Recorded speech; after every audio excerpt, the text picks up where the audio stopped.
Kesanggupan untuk diperlakukan kasar, dicaci maki, dikhianati tanpa ada kepahitan atau dendam, berarti suka mengampuni.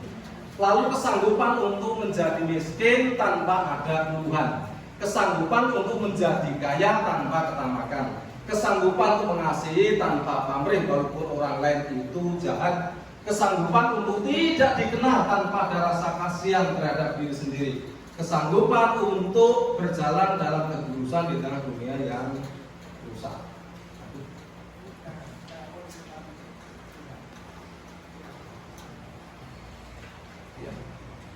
Sanggupan melihat kesalahan-kesalahan orang lain tanpa celaan dan sanggup melihat kesalahan diri sendiri tanpa terpuruk.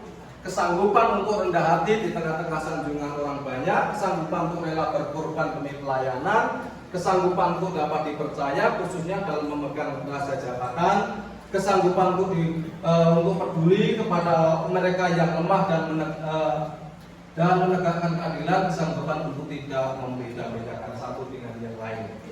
Ini perilaku-perilaku yang harus dipelajari dari Tuhan Yesus. Perilaku seperti ini untuk menjadi seorang pelayan. Kata pelayan itu kan menjadi teladan. Mungkin akan mengatakan itu kan Tuhan Yesus. Saya kan tidak sanggup. Saya itu manusia biasa karena saya bukan Allah. Tetapi Bapak Ibu Saudara, Tuhan Yesus itu manusia sejati. Manusia sejati. Saudara dan saya juga akan disanggupkan untuk bisa melakukan ini. Kalau Tuhan Yesus sanggup, Bapak Ibu Saudara juga akan disanggupkan. Permasalahannya itu kita mau diubah atau tidak. Mau diubah atau tidak. Buktinya itu jemaat mula-mula bisa pernah Rasul itu mereka bisa melakukan seperti itu. Kenapa mereka dikatakan Kristen? Kristen itu dari pertama kali ada di Antioquia, panggilan orang Kristen itu. Artinya itu Kristus kecil, jadi sikap perilaku daripada jemaat pada waktu itu meneladani Yesus. Memang tidak gampang, tapi bisa. Amin.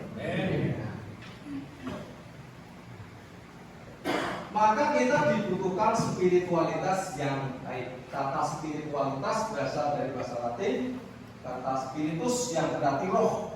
Kata spiritus merupakan terjemahan dari kata pneuma dalam bahasa Yunani yang pada gilirannya adalah terjemahan dari kata ruah dalam bahasa Yunani. Kalau kita memahami spiritualitas sebagai spiritualitas Kristen, maka pikiran kita langsung terarah pada Roh Kudus, Spiritus Sanctus sebagai pembangun jemaat. Nah, kata spiritualitas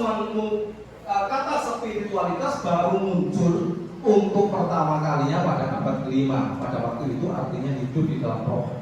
Orang yang hidup di dalam roh sejak dia dibaptis di bawah pengaruh Helenisme atau juga pengaruh Yunani yang pada waktu itu Yunani berkembang. Spiritualitas juga diartikan sebagai bermusuhan dengan bersifat tubuh, karena Helenisme itu roh dipertentangkan dengan materi. Roh itu baik, materi itu jahat, itu dualisme ya, dari Plato. Mulai abad ke-13 sampai ke abad ke-17 spiritualitas diartikan secara yuridis ya.